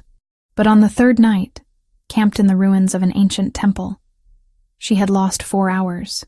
She remembered making camp, remembered gathering wood for a fire, laying out her bedroll, and then nothing, a void where time should have been. When awareness returned, dawn was breaking, and she was kneeling in the dirt, her fingers covered in mud. Around her, drawn in the earth with obsessive precision, was a massive portrait of Aurora, every detail perfect, the curve of her jaw, the shape of her eyes, even the individual strands of her hair. Encircling the portrait, repeated hundreds of times in increasingly frantic script, the same symbol Aurora had drawn in her final lucid weeks. The crescent moon. Sarah had stared at her mud-caked hands and understood with cold certainty. The disease was manifesting. She was becoming Aurora. The guards at the castle gates recognized her immediately. Within minutes, she was in Moira's examination room, the old healer's gentle hands checking her eyes, her pulse, asking careful questions about what she remembered. Lunar dissociation. Moira confirmed, her expression grave. Stage 1. Initial manifestation. You have perhaps 6 months before you lose control completely, as Aurora did. The words landed like blows. 6 months. Half a year before she would forget who she was, before the voices started, before she became a danger to everyone around her. Cain had been summoned. He stood in the doorway, and Sarah saw her own fear reflected in his face. There must be something, he said. Some treatment. Moira gestured for them both to sit. There is one option. Experimental. Dangerous. But it has worked before in cases of identical twins. She pulled out an ancient text, its pages yellowed with age. A transfusion of essence. Blood and bone marrow exchanged between the twins under the full moon, infused with healing magic passed down through generations of healers. And it works? Sarah asked, hope flaring. It can stabilize the disease. But there is a complication. Moira's expression was somber. The ritual works in both directions. If you donate your essence to Aurora, hoping to cure her, you will divide the disease between you. What she carries, you will carry equally. It may bring her back from the terminal stage, but it guarantees you will develop symptoms. Sarah felt the hope die. So to save her, I condemn myself. Or you use the ritual on yourself preventatively. Strengthen your own resistance. But that leaves Aurora without hope. The silence that followed was suffocating. Cain's hands were clenched on his knees, his jaw tight. Finally, he looked at Moira. What about the mate bond? If we complete it, if I mark her, would that help? Moira hesitated. An Alpha King's bond is powerful. It could fortify her mind, delay the disease's progression. But it does not cure Cain. It only buys time. And if the bond fails to hold, you would be permanently tied to a mate, losing herself to madness. I do not care about that. You should. Moira's voice was sharp. Because if you mark her, and the disease progresses anyway, watching her deteriorate will destroy you. I saw what Aurora's illness did to you. This would be worse because you would be bound to her through every moment of it. Sarah stood abruptly. I need time. To think. She left before either of them could stop her, retreating to her rooms. But there was no peace there, no clarity. Every option led to pain. Save herself, and leave Aurora to die alone in that terrible place. Save Aurora and accept that in 6 months she would be the one locked away, or accept the mate bond and tie Kane to a future of grief. The decision was taken from her hands 3 days later. Sarah was in the library, trying to distract herself with books she could not focus on, when Torin found her. His expression was grim. The council knows about Aurora. Someone leaked the information. Sarah's stomach dropped. How? Does it matter? They are convening an emergency session, demanding that Kane appear before them to explain why he has been hiding a diseased Omega in a royal facility for 5 years. Torin's hand rested on his sword hilt. Aldous, Brennan, and Godfrey are leading the charge. They are calling it a threat to the realm. In the throne room, the council had assembled in force. All 12 members, their faces ranging from concerned to openly hostile. Kane sat on his throne, his expression carved from stone. Sarah stood at the edge of the room, near Torin, watching. Aldous rose first, his aged voice carrying clearly, "Your Majesty, we have learned of a disturbing situation. An Omega afflicted with lunar dissociation has been housed at the Celestial Wing for 5 years, at royal expense, kept secret from this council. We demand an explanation." "Aurora's illness is not a state matter," Kane said coldly. "She was my mate. I ensured she received care." "That is all you need to know." "Was your mate," Brennan interjected. "Past tense. She has not been lucid in years. By all accounts, she is a danger. To herself, to the facility staff, to anyone who approaches her. Ancient law is clear, Your Majesty. Wolves who lose themselves to madness must be exiled or executed for the safety of the realm." The room erupted in murmurs. Sarah felt ice flood her veins. Kane's voice cut through the noise like a blade. "You will not touch her, Your Majesty," Godfrey said, standing. "We understand your attachment. But you have brought another Omega to court, one who may carry the same disease. You cannot tie yourself to madness twice. The realm needs stability, an heir, a Luna who can fulfill her duties. I will choose my own Luna, and it will not be at the council's dictation." Aldous leaned forward. "Then you leave us no choice. We must vote on whether this situation represents a threat to the Crown's judgment, whether intervention is necessary." Sarah watched Kane's expression harden. She saw the moment he understood what they were truly saying. Not intervention. Coup. The session ended in tense silence. But as Sarah left the throne room, Torin pulled her aside into an empty corridor. "They are going to move against him," he said quietly. "Those 3 have been building support for months, waiting for an excuse. Aurora gives them that excuse. They will claim Kane is unfit to rule because he cannot let go of a mad Omega. They will move to depose him and install someone more pliable. Can they do that? If they move quickly and violently, yes. The council has that power in extreme circumstances." His expression was dark. "And I think I know their first move. They will go to the Celestial Wing, execute Aurora publicly, prove that Kane is weak for protecting her." Horror washed over Sarah. "When?" "Soon. Days, maybe hours. I have a man watching them, but we need to warn Kane. They found him in his study, already reading a report that made his face go pale. Riders left the capital this morning. 20 mercenaries, hired by persons unknown, heading north, toward the Celestial Wing," Sarah said. "Yes." Kane was already moving, buckling on his sword. "Torin, gather our loyal men. Everyone you trust completely. We ride now."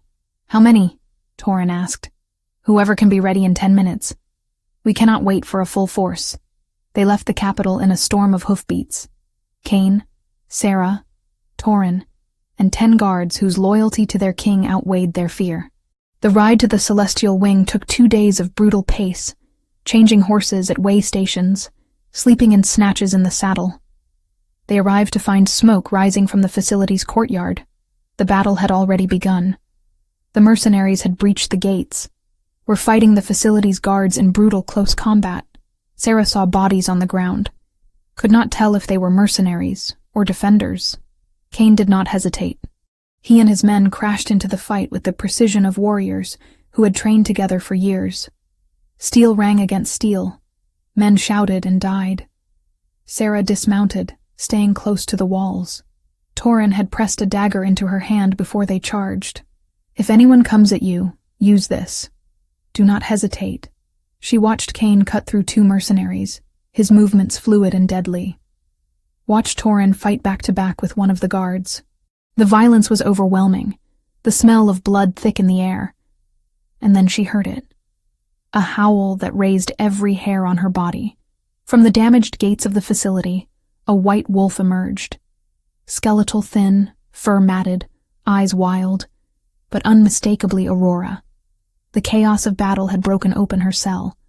Aurora attacked indiscriminately. She tore through a mercenary, her jaws closing on his throat. Turned on a facility guard who tried to calm her. She was pure instinct, pure madness, recognizing no one and nothing. Sarah moved without thinking. She ran toward her sister, ignoring Torin's shout of warning. "Aurora!" The wolf turned.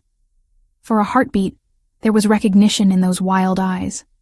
The twin bond flared between them, a connection that transcended reason and disease. Aurora lunged, not to attack, to reach. She knocked Sarah to the ground, and Sarah wrapped her arms around the skeletal wolf, feeling ribs through thin fur. "I know you," Sarah whispered. "I know you are still in there." The wolf shuddered, whined, and then, miracle of miracles, began to shift. Aurora's human form was shocking. Emaciated, her copper hair matted and filthy, scars covering her arms from restraints. But her eyes, for just a moment, were clear. "You grew," Aurora said, her voice rusty from disuse. "You grew so much." "I am here." Sarah was crying. "I am here, and I am going to save you." Aurora's gaze moved past her. Saw Kane, sword in hand, staring at them both. Saw the necklace around Sarah's throat, the crescent moon. Understanding flooded her face, followed by devastating pain. "He marked you," Aurora whispered. "You are his now." "Aurora, it is not." But Aurora was screaming. A sound of anguish so profound it seemed to tear from her soul. She tried to shift again, to flee back into the safety of madness, but Sarah held on. "Moira!" Sarah shouted. The healer had come with them, was sheltering behind an overturned cart. "The ritual! Now!" "You cannot. The conditions are not right." "I do not care. She is dying anyway. Do it." Moira ran to them, pulling instruments from her bag with shaking hands. "This will hurt. Both of you. And Sarah. If you do this, there is no undoing it. I know." Sarah looked at her sister's ravaged face. "I know." The ritual was agony. Moira cut into Sarah's arm, then Aurora's, pressed the wounds together, chanting words in a language older than the kingdom. Sarah felt her essence flowing out, felt Aurora's flowing in, felt the disease transfer between them like poison diluted by clean water. Aurora's eyes cleared further. Color returned to her face. The frantic wildness in her expression eased, and Sarah felt the disease settle into her own mind like a shadow. Heard the first whisper of voices that were not her own. The ritual took minutes that felt like hours.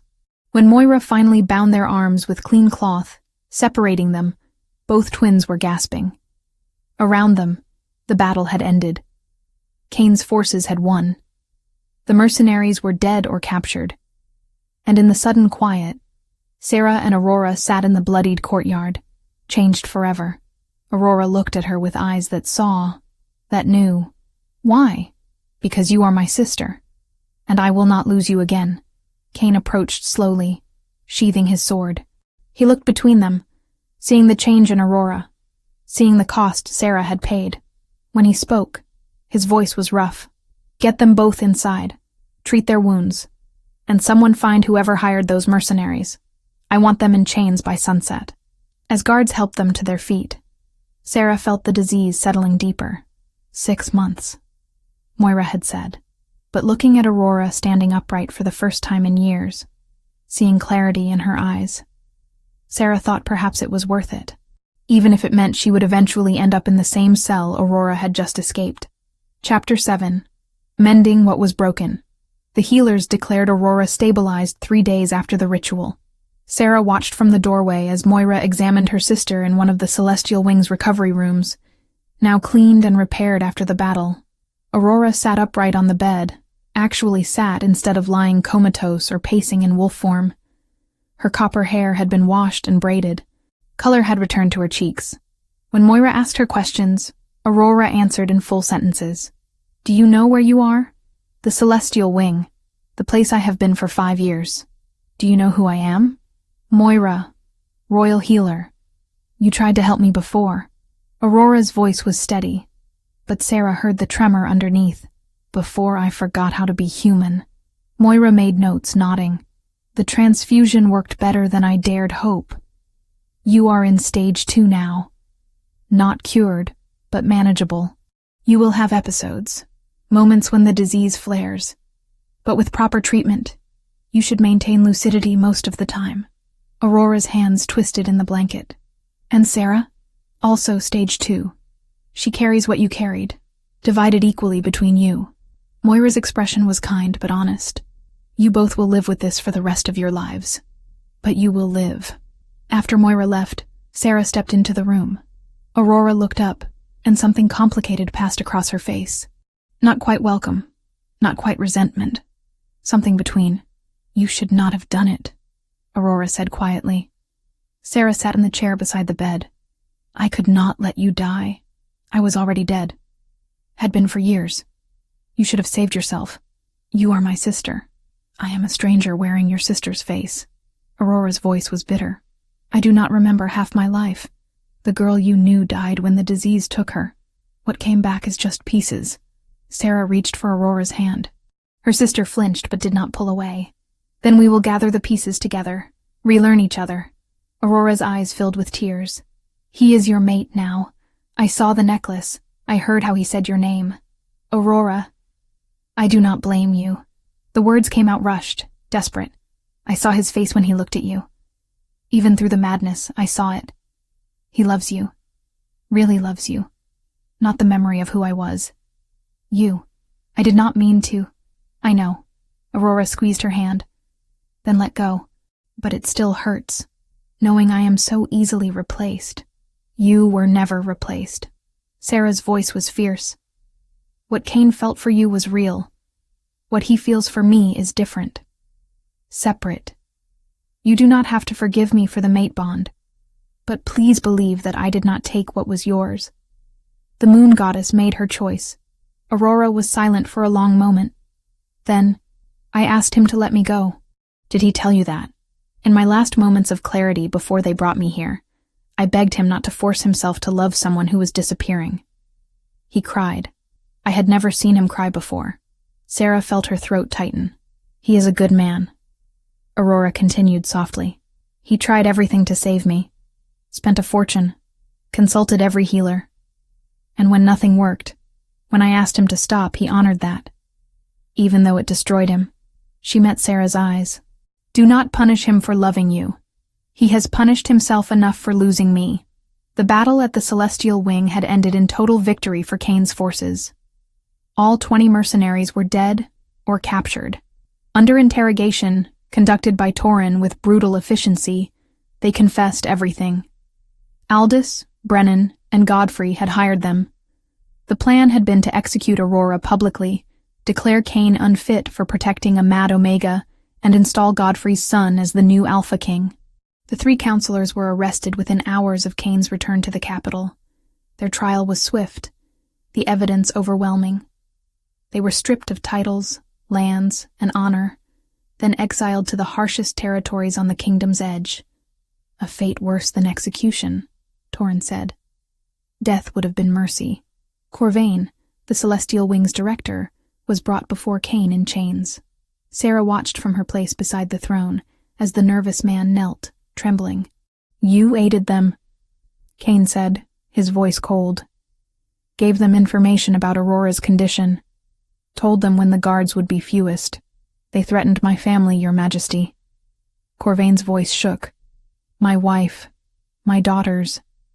They said if I did not help, they would ensure my family suffered for my loyalty to you. And you believed them. I did. I am a coward, Your Majesty. I confess it freely, but I never wanted Aurora harmed. I have cared for her for 5 years. His voice broke.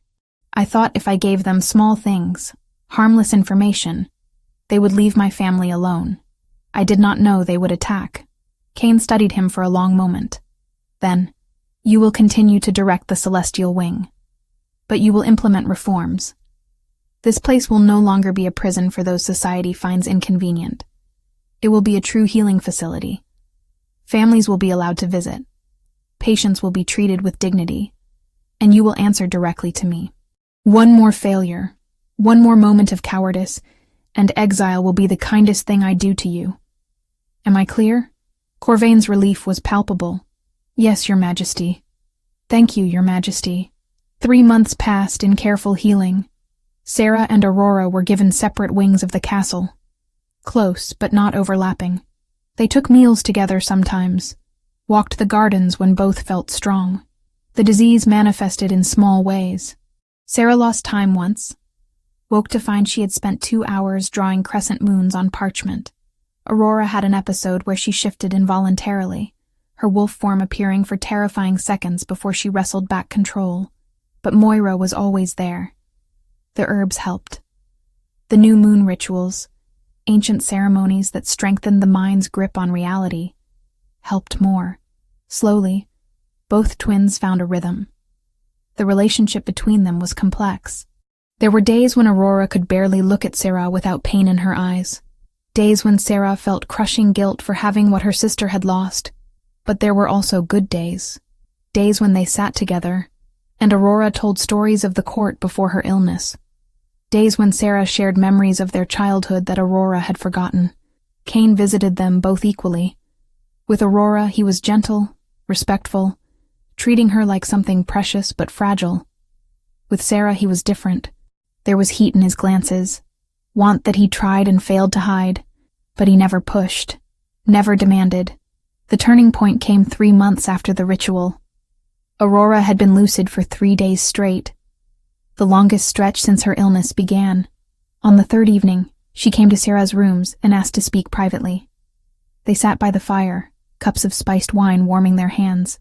I need to tell you something, Aurora said. While I still can, while my mind is clear. Sarah waited. I was not entirely honest with you before. About what happened with Cain. Aurora stared into her wine. The disease started slowly. Memory loss first. I would lose hours, wake in strange places, and I was terrified. So terrified that I clung to Cain like he was the only solid thing in a world that was dissolving. Anyone would have... Let me finish. Aurora's voice was firm. I clung to him, made him promise he would never leave me, never give up. And he tried. Moon Goddess, he tried everything. But as I got worse, as the episodes became more frequent and violent, I realized something. He did not love me anymore. He loved the memory of who I had been, and he was staying out of obligation, out of guilt. Sarah's chest ached. So, in one of my last clear moments, I released him. I told him I did not want a mate bond based on pity, that I would rather be alone than be a burden. And I meant it. Aurora looked up, meeting Sarah's eyes. He did not abandon me. I set him free. There is a difference. Why tell me this now? Because I see how you look at him, like you are afraid to want him, like you think accepting the bond would be a betrayal of me.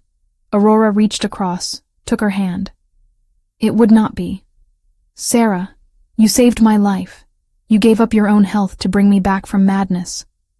The least I can do is give you my blessing to be happy. Tears streamed down Sarah's face. I do not know if I deserve him. Neither does he, which makes you perfect for each other.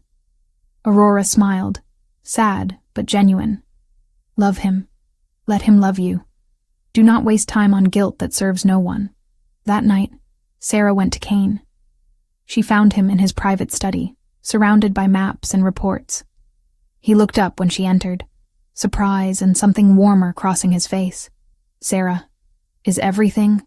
I need to know something, she interrupted. And I need you to be honest. He set down his quill. Always. Why do you want me? The question came out raw. Is it because I remind you of her? Because my scent calls to some ghost of what you lost?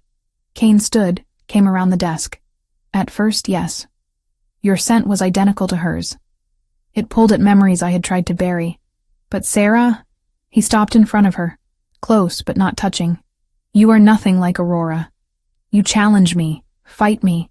You ran into battle to save your sister without hesitation. You sacrificed your own health without being asked. Aurora was gentle water. You are wildfire. And I, his voice roughened, I have fallen in love with the fire, even knowing I carry the disease, that I might end up like she was, even knowing. He cupped her face gently. I failed Aurora by giving up when she asked me to. I will not fail you. If the disease takes you, I will fight it with everything I have, and if it wins, I will love you through every moment of losing you. That is my promise. Sarah kissed him. It was not gentle. It was desperate and fierce and full of 3 months of wanting. Kane responded with equal hunger, his hands sliding into her hair, pulling her closer. The mate bond sang between them, demanding completion. When they broke apart, both breathing hard, Sarah said, "Mark me. Complete the bond. I choose you, Kane. I choose this. All of it. Are you certain?" I have never been more certain of anything. The ceremony was held under the full moon in the castle gardens. Smaller than a traditional royal mating, Sarah had insisted. Just those who mattered. Torrin stood as witness, newly promoted to commander of the royal guard for his loyalty during the coup attempt. Moira attended to bless the union with herbs and ancient words, and Aurora watched from a balcony above, wrapped in a cloak against the night chill. When Sarah looked up and met her sister's eyes, Aurora smiled and nodded. Permission. Blessing. Sarah wore a gown of silver silk that caught the moonlight. Her copper hair was loose, woven with small white flowers. Kane wore formal leathers, his circlet of office catching the torchlight. Moira spoke the old words, binding them before the moon goddess. When it came time for the marking, Kane knelt before Sarah, looking up at her with an expression of such raw devotion it stole her breath. "I love you," he said simply, not as a replacement, not as an echo, but as yourself, my mate, my Luna, my heart. "I love you," Sarah replied, her voice strong. "I choose you. I choose us. Whatever time we have, however long or short, I choose to spend it bound to you." When his teeth sank into her throat, marking her permanently as his, the mate bond exploded into full brilliance. Sarah felt it settle into her bones, her blood, her very soul, and with it came strength. The disease, which had been a constant whisper in her mind, quieted. Not gone. Never gone. But held at bay by the sheer force of the bond between them. Kane marked her 3 times, throat, wrist, shoulder, traditional places, binding them in ways that could never be severed. When he finished, Sarah pulled him up and kissed him as the small gathering applauded. Above them, Aurora raised her cup in silent toast, then disappeared into the castle. That night, lying in Kane's arms in his chambers, Sarah felt something she had not felt in years. Peace. The disease still lurked. The future was uncertain, but she was not alone. She had her sister back, fragile but healing. She had a mate who loved her fiercely. She had a purpose. "What are you thinking?" Kane murmured against her hair. "That I am exactly where I am meant to be." His arms tightened around her. "As am I." Outside, the moon shone silver and full, blessing them both. Chapter 8. Legacy of Light. 6 years later, Sarah stood in the walled garden behind the castle's east wing, watching her daughters play among the herb beds. Ellen, with her father's black hair and her mother's amber eyes, was carefully examining a yarrow plant, mimicking the way Sarah had shown her to check for pest damage. Maren, copper-haired like Sarah and Aurora, was less interested in the herbs and more interested in chasing a butterfly between the rows. "Mama, this one is sick," Ellen called, her 4-year-old voice serious. "See? The leaves are spotty." Sarah crossed to her daughter, kneeling in the soft earth. "Good eye, little one. That is powdery mildew. We will need to remove those leaves so it does not spread to the healthy plants. Can we make medicine from the sick parts? No, but we can compost them. Even sick plants can help new ones grow. Sarah brushed a strand of dark hair from Ellen's face. Everything has purpose, even things that seem broken. It was a lesson she had learned the hard way, a lesson she tried to pass on to her daughters, hoping they would grow up in a kingdom that understood brokenness did not mean worthless. Sarah, she turned to see Aurora approaching across the garden, 1-year-old Gareth balanced on her hip. Her sister looked well today, hair brushed and braided, color in her cheeks, eyes clear and focused. The good days outnumbered the bad now, though the disease still flared during certain moon phases. But Aurora had learned to feel the episodes coming, had learned to retreat to her rooms with Moira's help before the madness could take hold publicly. He was fussing for you, Aurora said, transferring the squirming boy into Sarah's arms. Gareth immediately grabbed a fistful of Sarah's hair, cooing happily. He was nearly identical to Cain.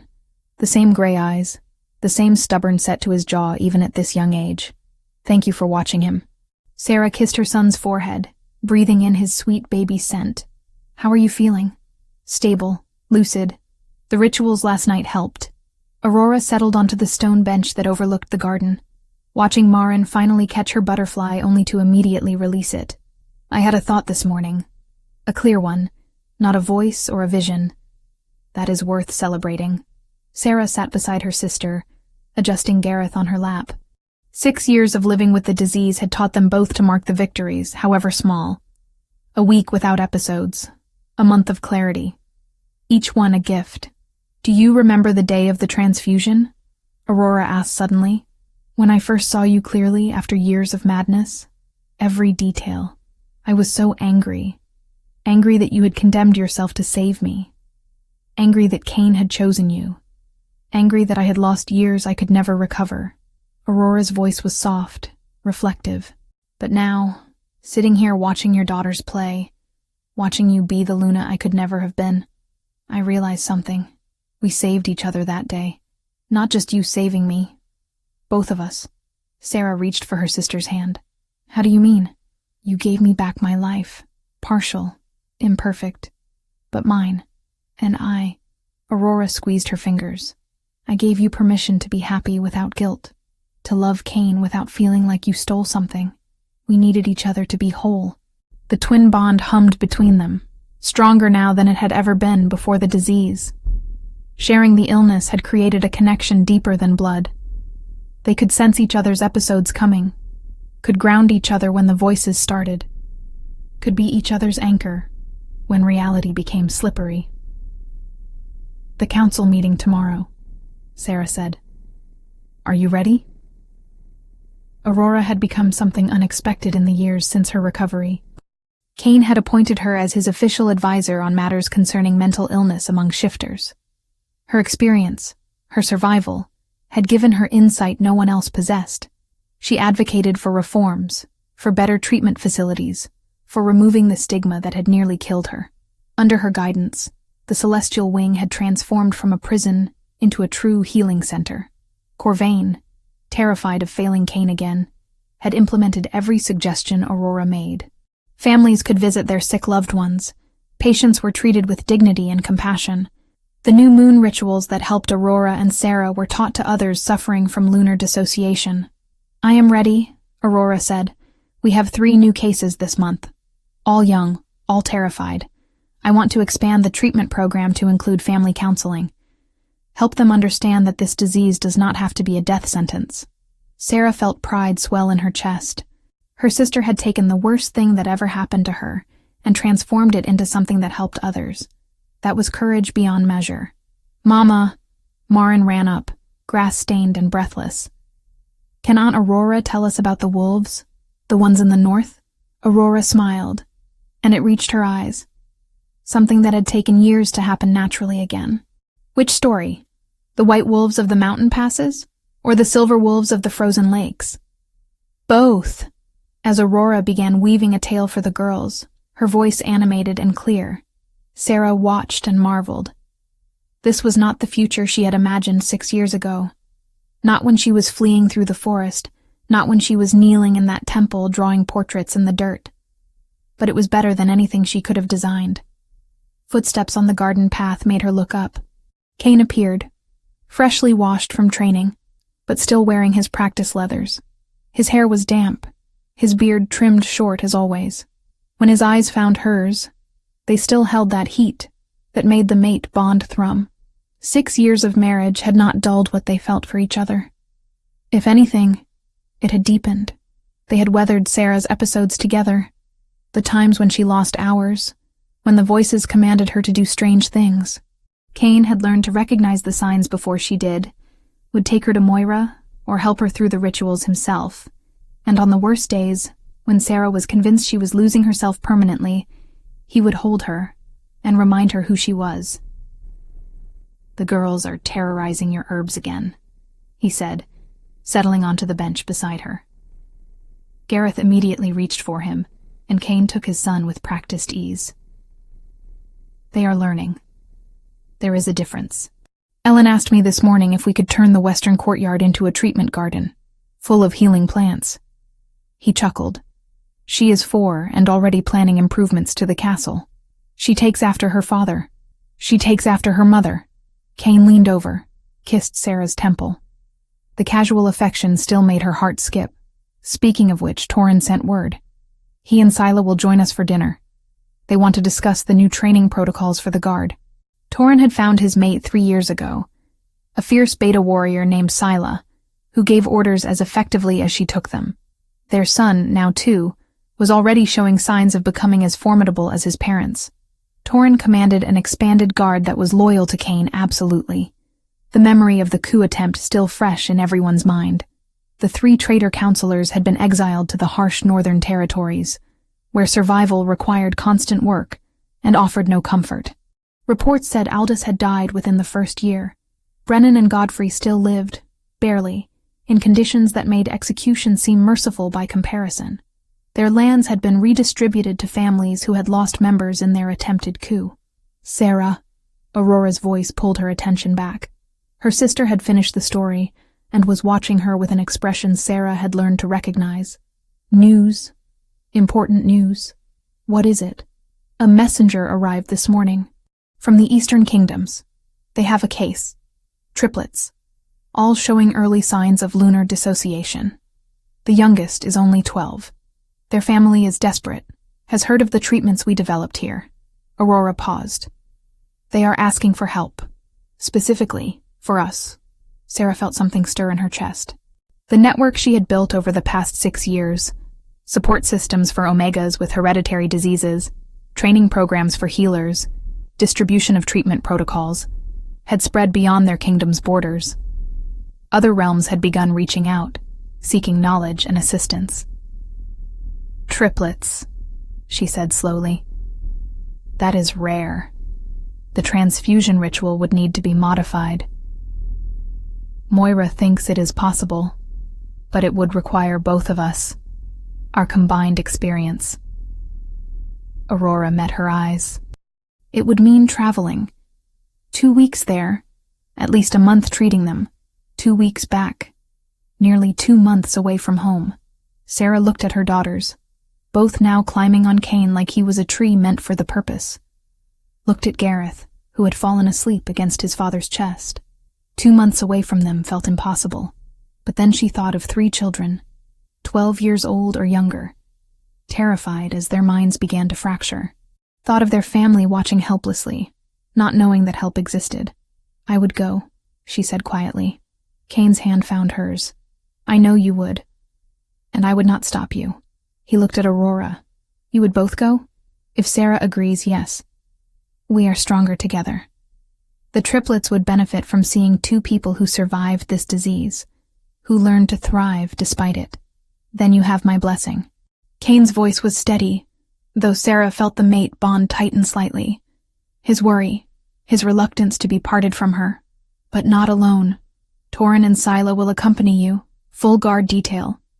I will not risk either of you to bandits or rogues." Aurora smiled. "Protective as ever.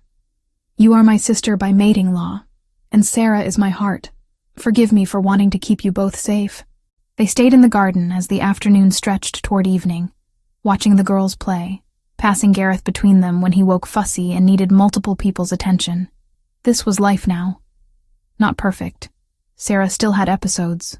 Aurora still had bad days when she could not leave her rooms, but it was full, rich, worth fighting for. Later, after the children had been fed and put to bed, after dinner with Taurine and Scylla had filled the hall with laughter and planning, Sarah stood with Cain on their private balcony overlooking the city. "Are you afraid?" he asked, arms wrapped around her from behind. "Of traveling so far? Of being away?" "Terrified," she admitted, but also excited. "These children, Cain, we can help them.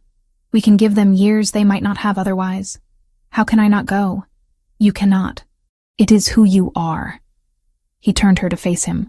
The woman who ran into battle to save her sister, who sacrificed her own health without hesitation, who has spent 6 years building something beautiful from something terrible. His thumb traced her cheekbone. "You are the strongest person I have ever known, Sarah, and I am grateful every day that the moon goddess bound me to you. Even with the episodes, the lost time, the nights when I wake screaming from voices that are not there, even then, especially then." His kiss was soft, reverent. "You are not your disease. You are what you have built despite it." The next morning, Sarah and Aurora met with Moira to plan the journey. The old healer was thrilled at the possibility of treating triplets. The medical knowledge gained could help dozens of others. She prepared packets of herbs, wrote detailed instructions, gave both sisters additional training in the modified ritual. "You will be ambassadors," Moira said as she worked. "Not just healers. You will show the Eastern Kingdoms that lunar dissociation is not a death sentence, that those who suffer from it can still contribute, still lead meaningful lives. That is worth more than any medicine." The departure was set for 3 days hence. Sarah spent the time with her children, memorizing their faces, their laughs, the way Ellen's nose wrinkled when she concentrated, and Marin's habit of singing to herself. Gareth, too young to understand, simply clung to her whenever she held him. On the morning they were to leave, the entire family gathered in the courtyard. Taurine and Scylla had assembled a guard detail of 12, enough for protection without being ostentatious. The horses were packed with supplies and medical equipment. Cain held Sarah close one last time. "Come back to me," he whispered against her hair. "Always." She pulled back, cupped his bearded face. "I am bound to you. The mate bond will lead me home no matter how far I travel." He kissed her deeply, not caring who watched. When they parted, she saw tears in his gray eyes. Sarah mounted her horse, Aurora doing the same beside her. Her sister looked determined, clear-eyed, ready. They had survived the impossible together. This journey was just another challenge to face side by side. As they rode through the castle gates, Sarah looked back once, saw Cain standing with their children, Ellen on one side, Marin on the other, Gareth in his arms. Saw the castle that had become home, the kingdom that had accepted her despite everything. Then she turned forward, toward the road ahead, toward children who needed help. She and Aurora had been given a second chance at life. The least they could do was offer the same to others. Beside her, Aurora began to sing, an old song their mother had taught them as children. Sarah joined in, their voices blending as they always had, twin harmonies that spoke of shared pain and shared strength. 2 sisters, bound by blood and disease and love, riding toward a future they would build together, one life at a time. The end.